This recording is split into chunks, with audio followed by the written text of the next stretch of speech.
Ouais, autre bataille sociale qui avait agité le printemps 2018 et qui ressurgit en ce jour de l'an. Bonjour Nicolas Barré. Bonjour Théo, bonne année à tous. Bonne année à vous, directeur de la rédaction des Échos. Votre éclairage comme chaque matin. Cette fois-ci donc, ça y est, la SNCF bascule dans un nouveau monde avec la concurrence et la fin du statut. Oui, la SNCF devient aujourd'hui une société anonyme à capitaux publics.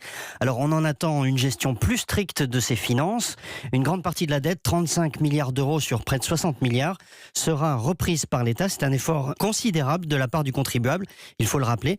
Et puis autre grand changement qui est une révolution, les embauches de cheminots au statut, c'est fini. Et puis la SNCF va réellement être confrontée à la concurrence sur les lignes régionales.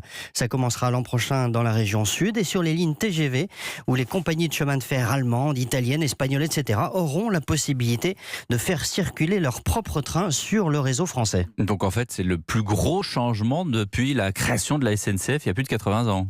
Exactement, et c'est la raison pour laquelle le contexte social est si compliqué aujourd'hui. Les cheminots en grève protestent contre la réforme des retraites, évidemment, mais en même temps, ils n'ont toujours pas digéré cette profonde réforme de la SNCF, votée par le Parlement. Les deux sujets se télescopent. Un nouveau pacte social doit être négocié avec les syndicats de la SNCF pour organiser les relations sociales dans la SNCF nouvelle manière, mais cette négociation est polluée par le dossier des retraites. Cette nouvelle SNCF voit donc le jour dans les pires conditions, des relations sociales tendu, une image dégradée et, c'est nouveau, des concurrents qui se frottent les mains. L'éclairage de Nicolas Barré, directeur de la rédaction des Échos, tous les matins dans le journal de 7h.